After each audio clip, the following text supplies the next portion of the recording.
Hey friends, welcome back. Today's video is very exciting. We will be reading some of the nominees from the literary fiction category of the Goodreads Choice Awards for 2024. This stack of books all sounds so good, and I'm really looking forward to reading at least some of them in this video. But of course there's a twist. Nothing is simple here. Since I don't think that I will be able to read every single one of these books for this video, I decided to take the power out of my hands and utilize my Spin the Bottle TBR board. If you don't know this about me or my channel, I have a bookish TBR game called Spin the Bottle TBR. I do monthly TBRs, I do seasonal TBRs. Sometimes I utilize the board for random reading vlogs like this. So what I did was take the titles that I am most interested in reading from this category, wrote them on a piece of paper, folded them up, and put them evenly spaced around the board. It was actually really cute because Avi had walked in at that moment and she had poked a certain piece of paper with her nose. And part of me was like, oh my god, should I just choose that one? Because obviously Avi wants me to read it. But I decided to spin anyways, and I actually got that one. So the first book that we're reading for this video is none other than Margot's Got Money Troubles by Rufi Thorpe. And guys, I've been reading this book all day. Suddenly I'm at 40% already. I don't even know how it happened. I just put it on audio, I worked out, I showered, I got ready, whatever, and suddenly I'm at 40% of this book. I kept getting distracted during my workout to come over to my Kindle to highlight things so that I could remember them later. This is so unexpected for me. I knew that I would like have fun and be interested in this story, but I did not expect to be completely in love with it so quickly.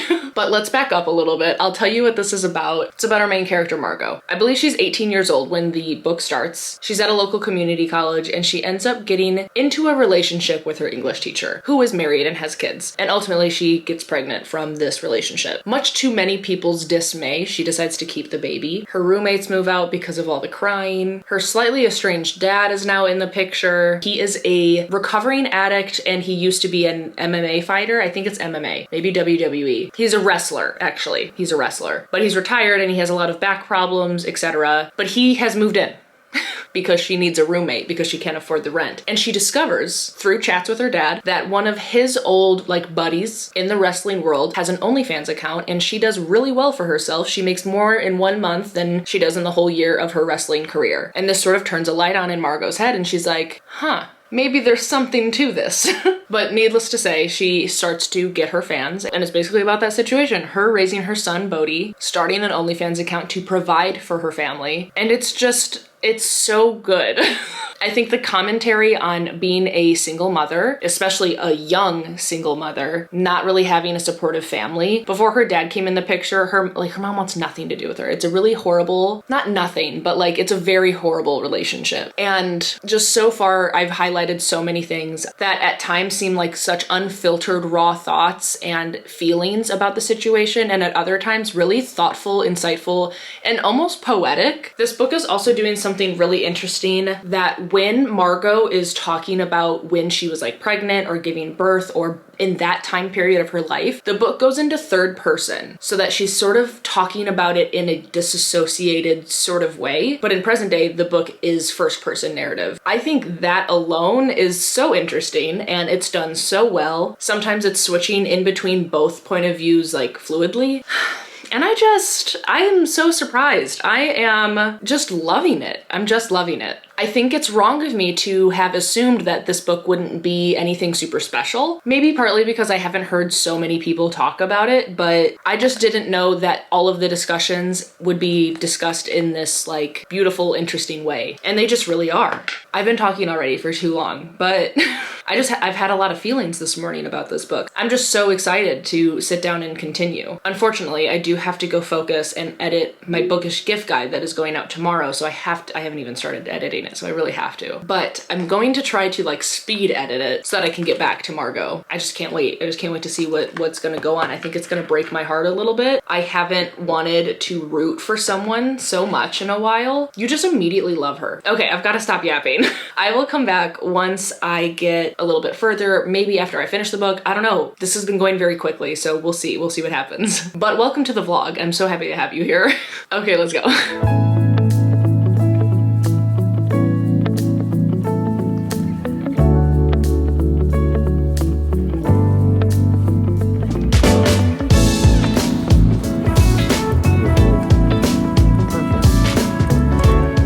next morning, and as expected, I have finished Margot Got Money Troubles. This book went by so quickly, and so much was done so well about this book. I think Ruthie Thorpe's like research and maybe sensitivity readers, or maybe just her writing and personal experiences. Like, I don't know anything about her. The book felt very real. It felt like it was very much a like first-hand account of a situation like this. I just think it was done really well. I will definitely look into Ruthie Thorpe's other books because I just liked her writing. I think she just told the story in a really great way. Okay, I was trying to figure out how to say what I want to say without spoiling anything in the book, and I'll just kind of broadly explain a couple of my problems. They're very small, they're very minimal because I still really love this book. I do think that some situations, particularly how the addiction was talked about and discussed, on one hand made sense because our main character is young and sort of naive and maybe not really, I don't know, educated on how that process or disease really is. But on the other hand, it does kind of feel like it was easily resolved and or not super accurate to how I feel like addiction is actually in the real world, I guess. I also think the parts of the book where we are hanging out with Margot and her friends that she made on OnlyFans, when they're making TikToks, that part kind of took me out of the story a little bit. I understood the importance of like having buddies, you know, as the book says, for growth and such, but I don't know, it was just sort of weird and like weird in a way that didn't completely track for me, because we all know that I like weird, but it felt just like off. It kind of felt like just like a different story. So there was a little bit of like continuity issues for me, but all in all, I really loved this book. I think that it's a great read. I really love the commentary on like the judgments that people make about how people in the world will look down on her since she's a young unmarried woman having a baby. They would look down on her whether she kept or didn't keep the baby, furthering the judgments on how she gets money. The OnlyFans account was like so funny. It was written so well, and I also really loved how like normal it was. Like her lawyer was awesome, but I will say like having her dad involved was a little bit weird. Not involved in a way that you're thinking. He just helped with taxes and things. But anyways, this book was really fun. I was laughing. I thought I would cry just from the trajectory that I thought it was going, but I actually didn't, which is fine. I had a really great time with this one. I think I'm going to give it a 4.5, which is exciting. It was a really great read. So that means that we can go on into the next book of this video, and that also means that we have to spin the bottle for it. So let's do that.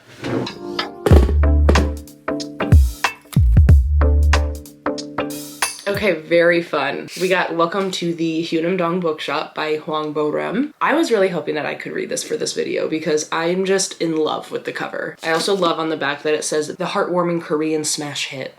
The quote is, "There's only one thing on her mind. I must start a bookshop." And I just think that sounds adorable. I don't know anything else about it. I do know it is 300 pages or less. It is 297 pages, so it should be a relatively quick read.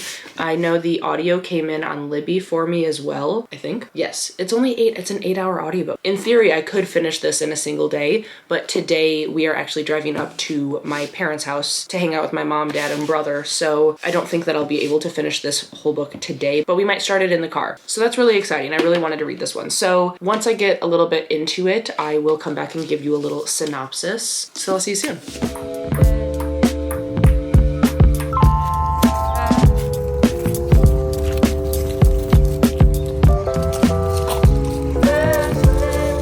Hello, good morning. It is now Monday, November 18th. My birthday, believe it or not. I am very tired, but I'm forcing myself to move my body at least a little bit. So I'm gonna get a quick workout in, but all morning I've been listening to Welcome to the Hyunam-Dong Bookshop. I didn't end up starting it yesterday. Even though the drives are long to my parents' house sometimes, whenever Caleb and I are driving together in a car, we will like typically just listen to music or sometimes a podcast, but most of the time we'll just listen to music and just like, yeah. And that's what happened. I just wasn't really in the mood to vlog, and so I didn't force myself. But today we are back in the swing of things, and I've made it to page like 80. Immediately really liking the audiobook, immediately just really liking the book, period.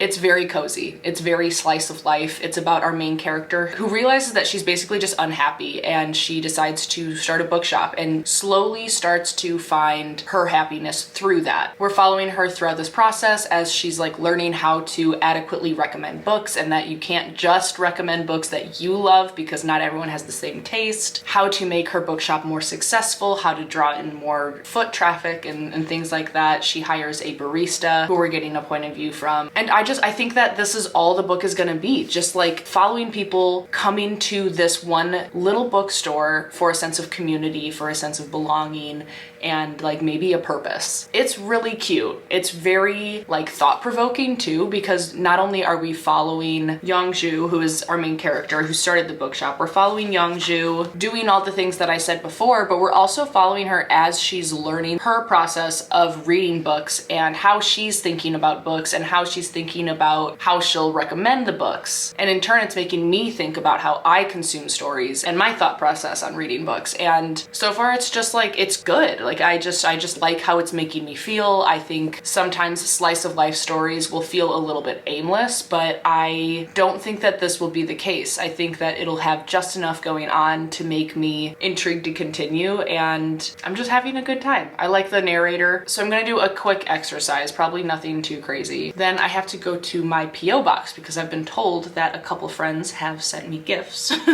So I have to go collect. I think I'll get a little sweet treat and a coffee. And I'm actually kind of hoping to finish this book today. So I don't know if there's any specific plans, but I think that me and Caleb are just gonna have like a cozy night in. We had a really busy day yesterday, and his birthday is also next Monday. We're exactly a week apart. So we typically will go out to dinner like in between our birthdays and kind of celebrate both of us because, you know, we're codependent and we love to do everything together. So it makes sense to celebrate each other together as well. So I don't think that we're like going out or anything today. We actually have a lot of leftovers, so we might just have like a no cooking, like very chill night in, and I'm not mad about that. So I don't know, we'll see what happens, but that's the plan for the day. I'm excited to continue listening, and we'll check in later.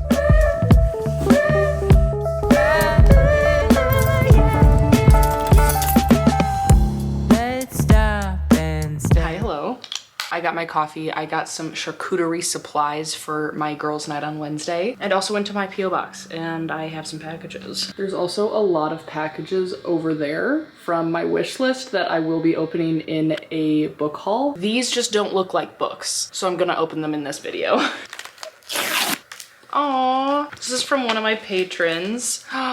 This is stunning. Oh, that's right. So Jax is one of my patrons, and they messaged me one day and said that they saw a piece of artwork that just like reminded them of me, because like I love clouds. And they're so sweet. They said, "Thank you for always sharing such amazing thoughts and insights. Enjoy your cloud art," from Jax. Okay, thank you. My mail person just dropped off another box. But no, Bloom Gloom, this is the artwork. I love it.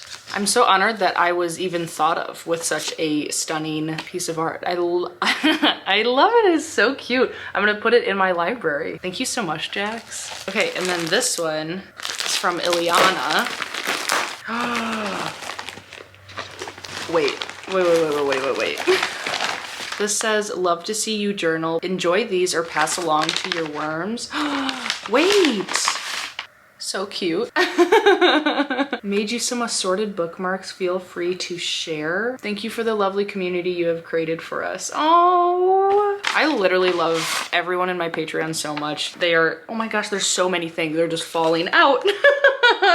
There's like a bunch of stickers, some tabs, and bookmarks. Oh my goodness, and like washi tapes. This is beautiful. I love this little like assorted care package. This is so cute. Oh my god, these bookmarks are adorable. I love this. I just keep dropping stickers. I can't wait to look at every single item on my own time.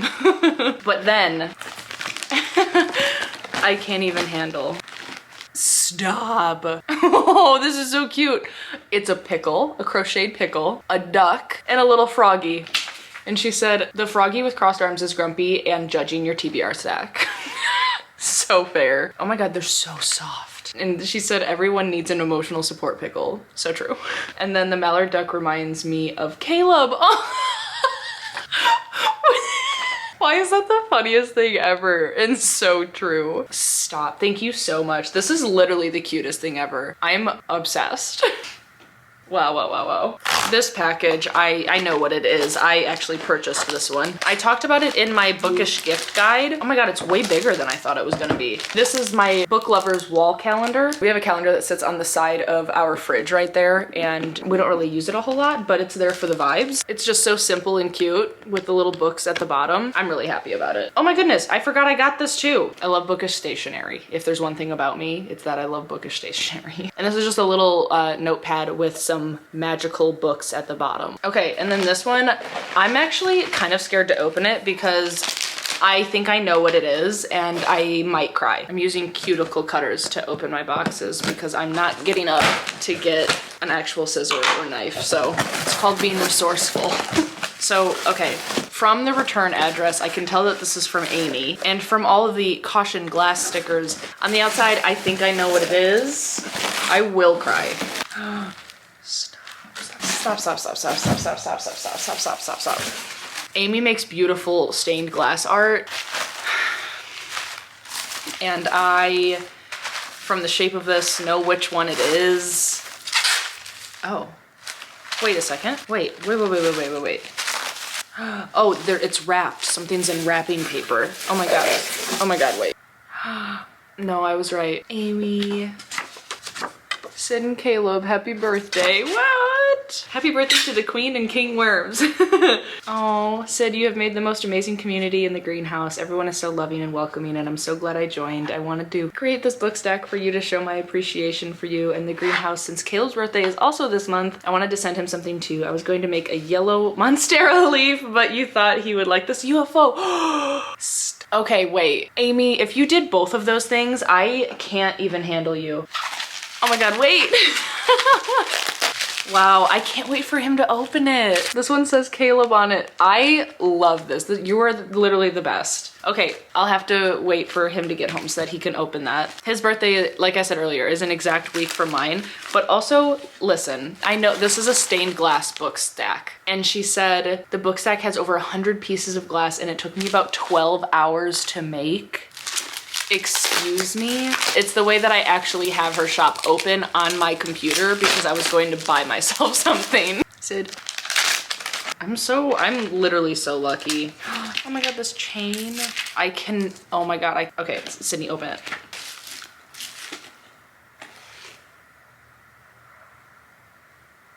I'm like actually crying. Hold on.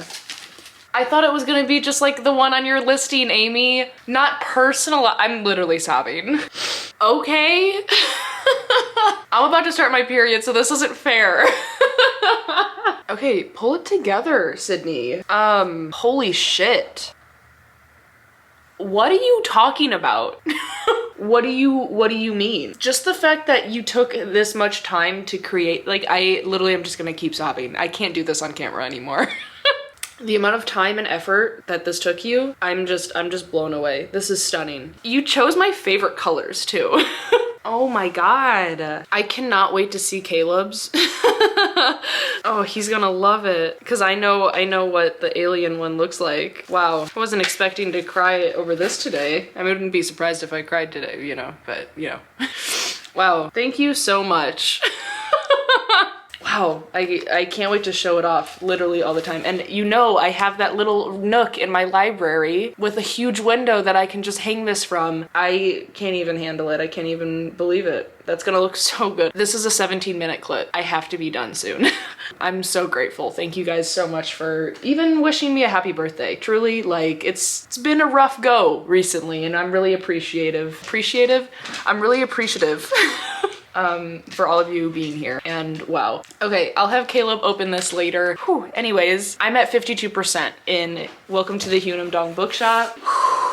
It's really great. It's really great. I think it's a very thoughtful book. Right now I'm at a part where they're in a book club that our main character has created, and the discussions they're having is about like work-life balance and how it's so hard to have that in today's society because you need to work to live, but then you're not really living if you're working so much. But then there are people who can't work, and then like, do they have a life, and like, what is the meaning of life if it's not working? That sort of conundrum. It's really, really well written, and I'm really loving taking my time with it. It's very quotable and it is just written really, really beautifully. But yeah, okay. I'm feeling so many emotions.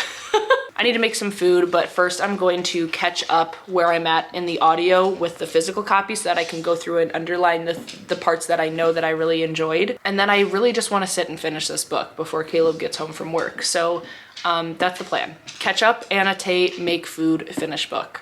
Ready, go. Let's stop and stare for a minute, cause there is divinity there where the sinners breathe. They work their jaws, raise the hands of beyond. Hello. Hi. Caleb is home. We are both showered and ready for a cozy evening. We ordered in some Thai food, green curry and yellow curry, respectively. I have yet to show him what I sobbed about minutes ago for you. It's your birthday, by the way. They know. Oh, okay. Today's your big day. Correct. Tonight's your big day. Oh boy.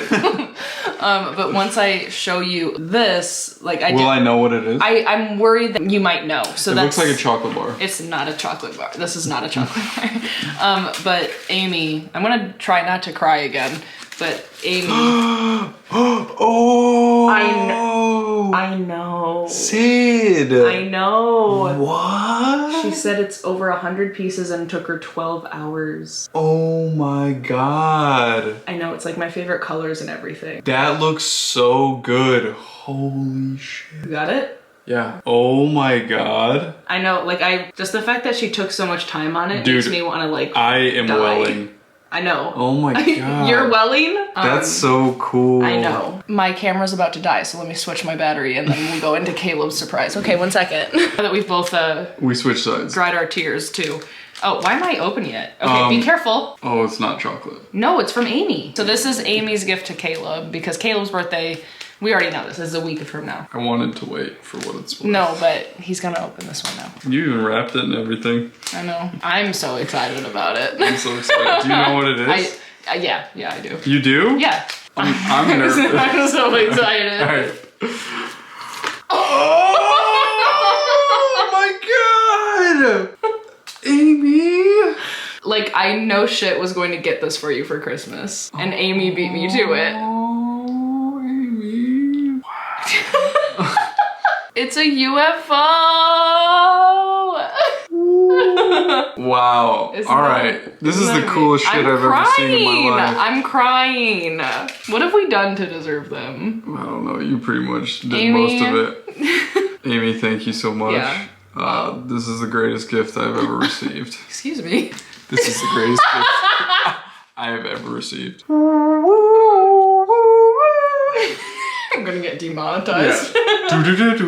Wow, okay, so my one complaint is that the chain's not big enough for me to wear this around my neck. Wow, this is stunning, and I've never felt so seen as a human, so. Thanks, Amy. Thanks, Amy. This is so cool. All right, everybody buy some stuff from Amy because... Yeah, please. She deserves it. Oh my god. She's obviously incredible. Her Etsy is obviously going to be linked down below. Thank you, Amy. Yeah, we're gonna eat some Thai food, but... I'm gonna put this up in the kitchen window. Okay. I mean, that's pretty cool. Wow. Pretty cool. I think I might move like a hook or a nail. Yeah, to be in the middle, but for now it's gonna sit there. I like that. Dude, it's the two most important things in my life. That's his boutonniere from the wedding. Yeah, boutonniere from the wedding. And now aliens from Amy. And aliens from Amy. Thanks, Amy. Hi, hello. We ate our Thai food. I opened up my presents and I finished my book. What a great birthday.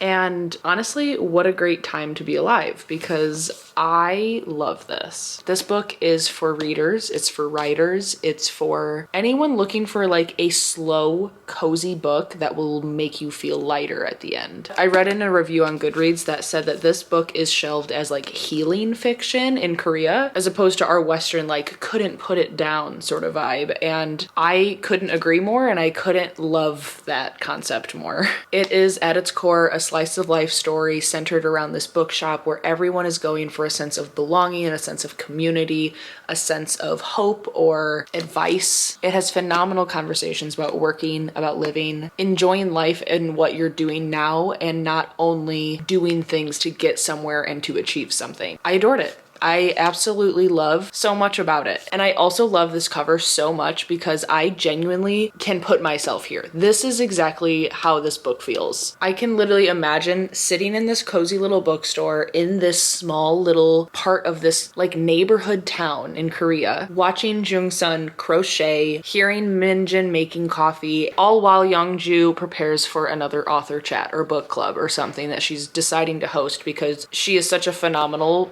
bookstore owner by the end. Like, she lives, she learns, and she's just creating such a great little community, and I can be there emotionally and physically in my head. I will think about this book for a while, and I must start a bookshop. Caleb says I must start a bookshop because that's the quote on the back.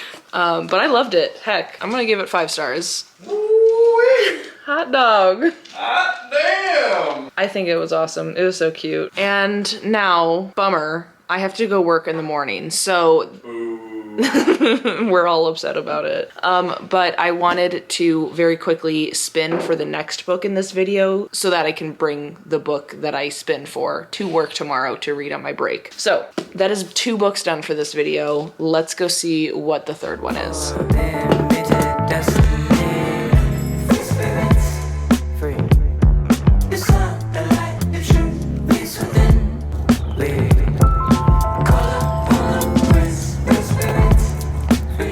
Good morning. I worked yesterday. It was not a great day.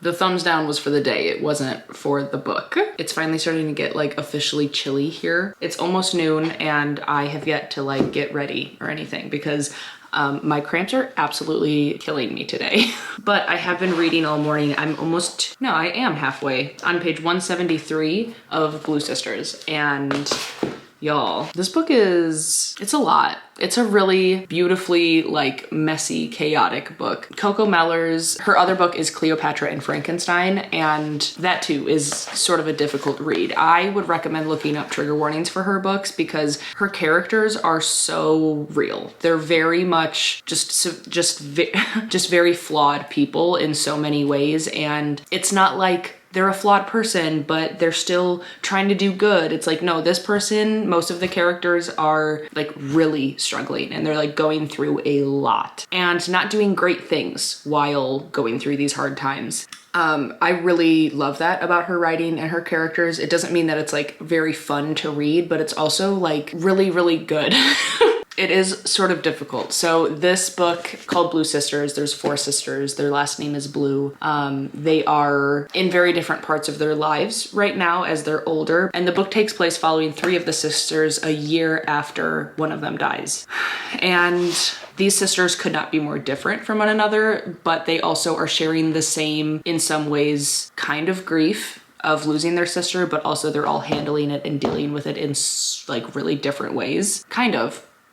Because as we know, grief is very multifaceted. It's very different for every person, but at its core there are some like certain understandings about grief that are universal, and this book is doing a very good job at it. It's a tough read. I am underlining and annotating a bunch because I don't think that many writers are able to capture like tragically flawed humans in their like most vulnerable times as Coco Mellor's can. Yeah, I mean, it's brilliant. It's really, really great writing, and it's a hard book to read while I'm on my period. It's fine, everything's fine. I took Avi out on a pretty long walk this morning while listening to it, and I have made a feta egg sandwich, which I'm really excited to eat in like T-1 minute. I definitely wanted to exercise today. Sometimes, even though it's the last thing I want to do when I'm cramping this bad, I know that I would feel better afterwards. So I might just like go down there and listen to the book and just start stretching and maybe do something just to move my body. But other than that, I literally am just planning on finishing this book today. I was going to come update you at the 100-page mark and then like maybe the halfway mark and then finish it, but I feel like this will be like my update, and then I'll come back once it's done because I didn't even realize that I was like reading so much this morning. It's just so good. It's a train wreck and I can't really look away. I deeply care about these sisters and their shared and separate experiences. So I'm just gonna go finish it and probably cry a lot. Hi, hello. As promised, it's later in the day and I have finished Blue Sisters, and as predicted, I loved it. The list of this year's literary fiction for this award I think is really strong. I feel like we've been through this already, but there are so many that I have really wanted to read, so I'm really glad that I finally read this one. Like I said before, this book is following our 3 Blue Sisters in the aftermath of losing their other sister. We follow addiction and the destructive behaviors surrounding it, the unbearable grief of losing someone that you love, and the like what ifs in the aftermath of that situation. But the book isn't all hardship. There are some really like funny moments. There are some really heartwarming moments. There's family, there's sisterhood, there's friendships. And Coco explores all of these things with such great insight and nuance. And just the way that she writes her characters, like you should read at least one of these books by her because they're phenomenal. This wasn't an easy read, but I am so glad that I finally did. I knew I would like it, and I definitely did. I feel like it's a 5-star. This vlog is going too well. Suspiciously too well. I mean, yeah, fuck it. I'm gonna give this 5 stars. Why? I don't need to not give it 5 stars because why the hell not? I loved it. Blue Sisters is really great. And with that, we can go into the next book of this vlog because we are just moving right along. Again, I don't know how many books we're gonna do for this video, but we're just gonna keep going until I don't wanna go anymore. Ooh, I'm looking at the list that I have of potentials for this video and what I've put on the pieces of paper that are on the spin the bottle board, and I know which ones I'm hoping for. So fingers crossed. It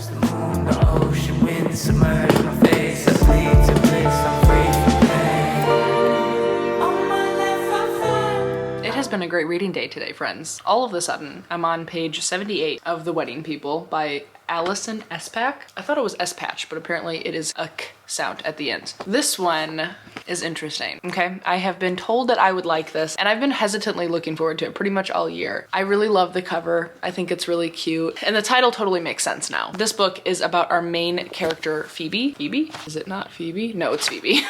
She basically is showing up at this really expensive hotel. She arrives with no baggage, no nothing, and she has paid for one night. Her plan is to check in and then commit suicide that night via her cat's pain pills. However, at this hotel, there is a wedding going on, and it is like a big opulent wedding, very expensive. And by chance, she gets put in multiple situations with the bride herself. And the bride is like, you can't kill yourself. This is my week. Like, how dare you do this to me? How could you do this to me? And Phoebe's like, what do you mean? This isn't about you. And the bride is obviously very entitled, and she's like, no, this is absolutely about me. And it's these like really absurd situations so far. That's like the first the first situation when they were locked in the elevator, I was like, I don't know if this book is gonna be for me because this wouldn't happen. Like, I don't think that if someone were to show up to a hotel and their plan was to commit suicide, I don't think they would like divulge that to someone, let alone the bride of the wedding for that weekend. But like, whatever, like who cares?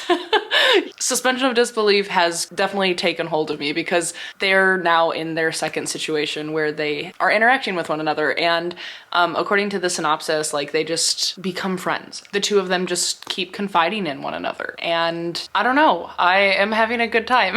I was nervous. The first like 30 to 40 pages, I was nervous, but I'm having a good time. A little bit more about our sweet little main character, Phoebe. She is now freshly divorced. This hotel was supposed to be a like location, a destination location for her and her husband to go take a, you know, little getaway trip to. But obviously she's showing up alone, so things have gone awry in their marriage, and here she is. And here is the situation at hand, you know? It's a very quick read. I won't finish it today because I am actually about to get ready to take Avi on her evening walk, feed the animals, and then I have to prepare a charcuterie board for girls' wine night. So I wanted to come on and give my first initial thoughts on The Wedding People, which is overall positive, and I feel good about it.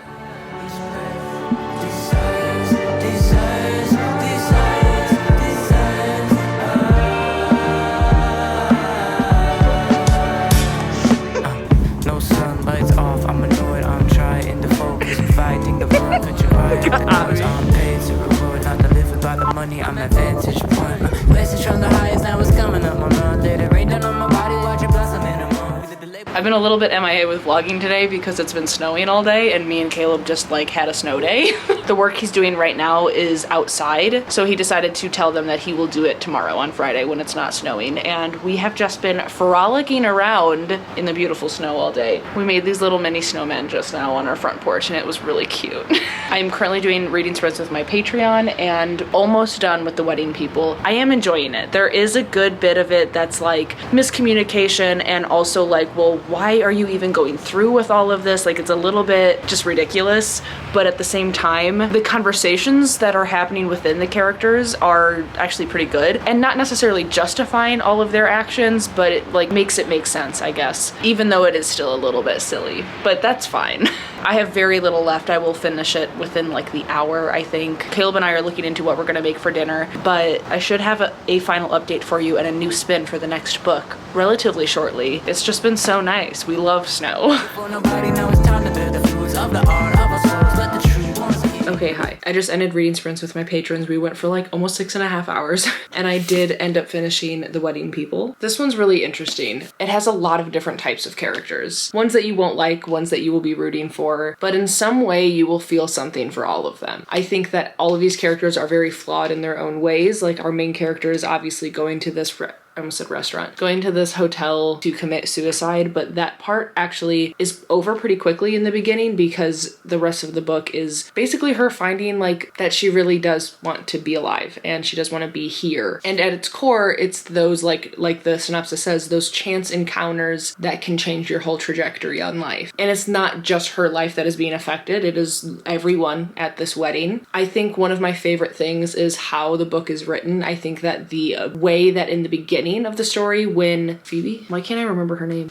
Yes, Phoebe shows up and is ready to commit suicide. She's not necessarily like giving anyone names. Everything is very detached. She's naming people by like just their appearance, like calling a girl neck pillow and high bun. I cannot remember if I've already said this in this video or not, but regardless, I think that the detachment from her and her surroundings in the beginning was done really well. I think that by the end, there was a lot of growth and depth to her, as well as, you know, the bride, the groom, the whole wedding party, all of the wedding people. I think it really was done with some really good nuance, but for whatever reason, it does feel like something is missing for me, or something is a little bit off, and I can't really put my finger on what it is because there's no like loose ends. I think it's sort of like an open-ended book, but in a good way, but there's like a small part of me that just feels slightly unresolved, and I don't think I can tell you why, because logically I liked it. I think that the setting and the atmosphere was done really well. I could actually feel like the awkwardness of this group of people being together when no one really has anything to say. Like I could feel that like unease. Loved the dark humor. Like there's so much that I really liked about this. I thought that the realness and the kind of darkness of this was counteracted really nicely with the humor, but it's not a 5-star. Sometimes a 5-star is just a feeling, and I didn't get that with this book, but I still really liked it and I liked so much about it. So I think I'm gonna give it like a really strong 4, maybe a 4.5. That seems fine for me. Definitely still like it. Definitely really do recommend it. Yeah, maybe like a 4.5. Because these characters are pretty well explored. So 4.5, probably. Before I get ready for bed, let us spin for our next book in this video. Will it be the last one? I'm not sure, but let's see. I really, really hope that I can spin for Intermezzo, I'm not gonna lie. Because I definitely think that this book will be going into the second round choices. And I'm not so sure that the other 3 absolutely will. And those are Martyr, Greta and Valden, and Real Americans. I'd be happy to read any of them as well, but I think for the sake of the video, Intermezzo has a stronger chance of continuing on just because it's Sally Rooney, you know? So let's spin. I don't know what's gonna happen, but maybe we'll get lucky. It did snow all day today, and so I'm feeling a little bit lucky. I'm so ready, I'm so ready, I'm so ready, I'm so ready, I'm so ready, let's surrender.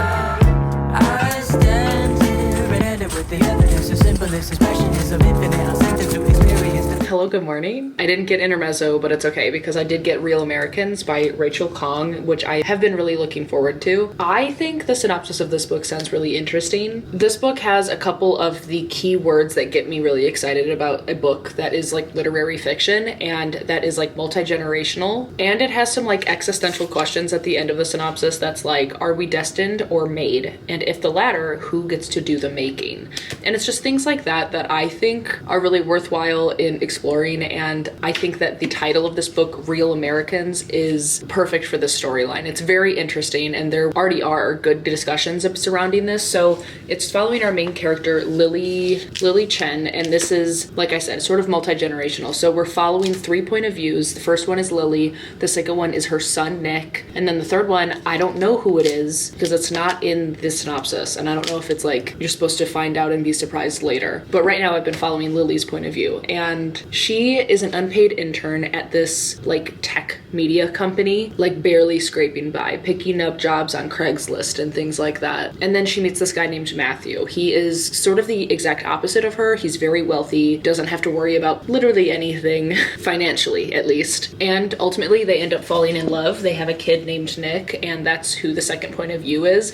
I'm almost to Nick's point of view, so I don't have anything really to say about him yet. At the point in the story that I'm at, he doesn't even exist yet. But in the synopsis, it says that when we're following Nick, he's going to be 15 years old, and he lives with his single mother, Lily. So what happened to dad? We don't know. And he thinks that his mom, Lily, is hiding something, and when he sets out to find his biological father, the quest threatens to raise more questions than it provides answers. So something happens with Lily and Matthew, and Nick doesn't know his father. And this is the type of synopsis that just like draws me in. It's like, I'm nosy. I want to know the drama. I want to know the tea. I want to know what happened. Why don't we like Matthew anymore? Or did something tragic happen to Matthew? I don't know. I want to know. And right now I am on page 109. I'm actually like this far away from being at Nick's point of view. So I was gonna say I might get some answers pretty soon, but I probably won't get answers until the end of the book, honestly, because this whole like grand lesson and things like that. But how I'm liking it so far is it's good. I think it's a really great audiobook to listen to while doing other things so far. I don't know if it would be able to keep my attention for hours on end if I were just sitting and reading it alone. And I think it is mostly because everything that's happening with Lily particularly so far is just happening to her. It doesn't really feel like she's like propelling the plot forward in many ways. And it might just be who she is as a person. And I'm imagining that it's just the beginning of the book, and we'll probably delve into these discussions a little bit more later. But so far in the media company that she's working for, she's definitely feeling a little bit tokenized. She's introduced as like, this is my intern Lily. She's Korean. And she's like, I'm actually Chinese. But then the conversation just ends there because the guy that does that is just sort of like hee hee ha ha, no big deal, and like doesn't understand how harmful that is. It's those types of people that she's interacting with on a daily basis, and she is being thrown into these situations where she's going to like parties with Matthew in this like upper class society that she has never even like thought about because of where she lives and how she's kind of just scraping by, you know. And I'm sort of having a difficult time with it a little bit because I think that this vast difference in Lily and Matthew's life could be even more compared and contrasted a little bit more within her monologue or something, because it's not really like explored so far. It's just sort of like, these are the facts, this is how it is, period. There's no like exploration of like how it's making her feel or discussed even deeper than just, again, presenting the information. I'm not like upset about it because it's still early days in the book. I do think that there is a lot of potential going forward, but immediately I don't really feel much for Lily because there's not so much being presented about like her inner self, in my personal opinion. But I do like her, you know, so I am excited to read more, but that makes me nervous because we're leaving her point of view in like 4 pages. So now we're gonna read from Nick's point of view, and we'll still get Lily because she's his mother, but we'll see her in a new light. So I think it will be interesting. I am excited to continue. It is now about 3 p.m. This is a late workout for me. I'm gonna work out a little bit, but I was just editing my exclusive vlog for my Raven Boys read. It's my first time reading the Raven Cycle, and I read the first book. I vlogged it for my book club. So I did that this morning. I started editing this week's video, which is my end of the year book tag, and I just cleaned and did stuff while I listened to this book all day today so far. Now Caleb is home. He's having a cigar on the porch with Abby. They're bonding time, and I'm going to exercise at least a little bit. I'm showing up, you know. I'm trying to at least show up. So I'll come back and update you when I get a little bit further into Nick's point of view, but I'm enjoying it. I'm having a good time. Hi, hello. I'm gonna go really quick because my camera might die, but I just finished Real Americans by Rachel Khong. I feel like this book did a lot of really great things. The conversations about feeling isolated, not knowing where you belong or who you are done really, really well. Nick's chapters are broadly like a coming of age story as he's going to university, moving away from his mom for the very first time, finding this sort of independence and again, learning who he is. But it had such a like complicated trajectory. In Nick's chapters in the middle of the book, there did seem to be like little hope or like little happiness going on. So again, it was complicated. Like it wasn't just like a happy coming of age story, I guess, but it was still good and worthwhile, I think. Then we went to the third point of view, which we found out is May, Lily's mom. So Nick is Lily's kid and May is Lily's mother, who we know nothing about other than she's just this like really, really smart scientist. And you know, this sort of like mysterious character in the beginning of the book because we just know her as this sort of like mean and bitter character with a mysterious past. And it was kind of fun to hear from her because we learn her whole life story. We learn why she is the way she is, why Lily and Matthew had a falling out and why Nick didn't know his dad. Like we learn all of these things through all of these point of views. And it really was done really well, especially the writing in the sense that when it was May's point of view, like the writing took a more scientific approach. When it was Nick's point of view, it took a little bit more of like a boyish quality at times. Like I just think Rachel Khong's a really talented writer. The plot itself I felt was really interesting. I had a good time the whole time. When I wasn't reading it, I was thinking about it. And the conversations around like the biology that's going on within this story and the science with like gene editing and other things that they are studying, it was cool. All in all, because my camera is literally blinking at me, I think I'm going to be giving this a 4 or 4.5. It feels like a strong 4 in my heart and soul. So I think that's what we're gonna go with, but I'm gonna hold on to this. Like I really liked this book a lot. I think it had a lot of really good random bits of insight that were really worthwhile. So yeah, it's actually November 24th. So the list of Goodreads Choice Awards, like I think the top 10 now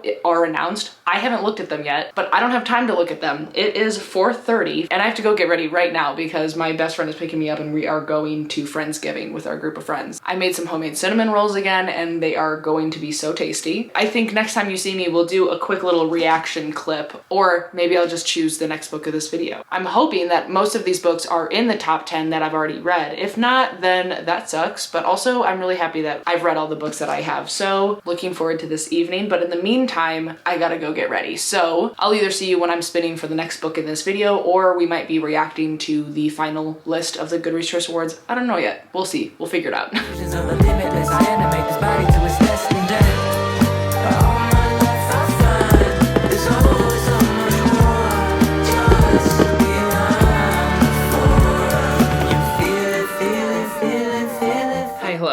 Joke's on me because I definitely thought the final round of nominees was going to be up yesterday, but actually they're not up till tomorrow, the 26th. So now it is the 25th. Did you keep up with that?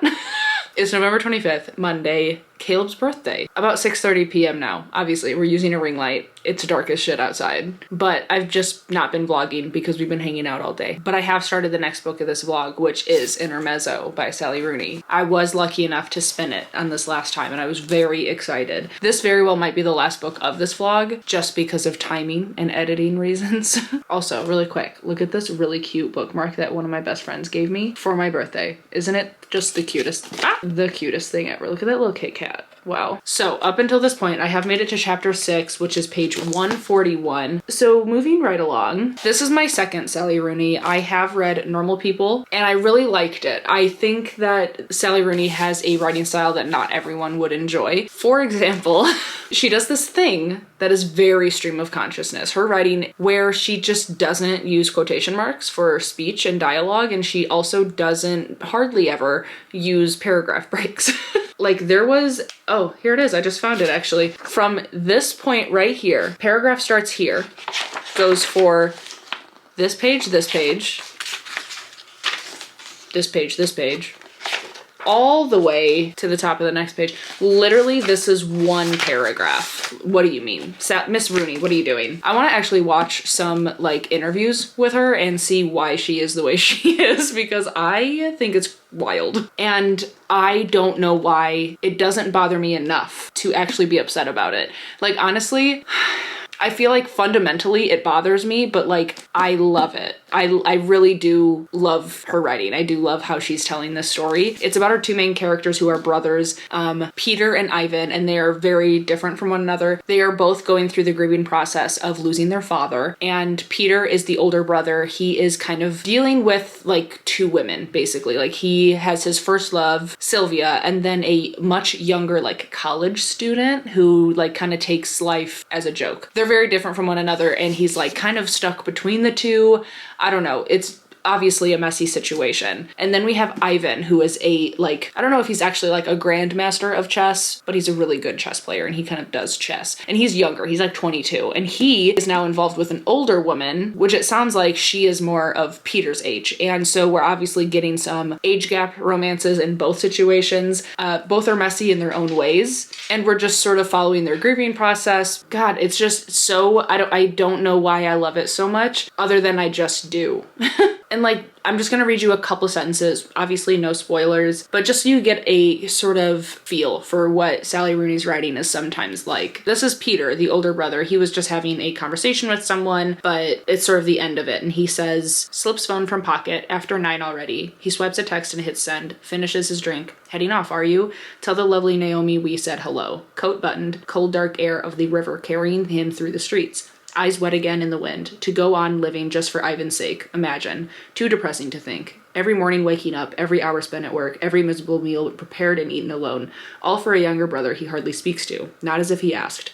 Nor anyone else either. Delusional perhaps to think anyone cares whether he does or not. Not their fault. His own failures. Mistakes he has made. People he has let down. Self-disgust. Defeat. Making bank transfers while she's in the shower. Forget about it.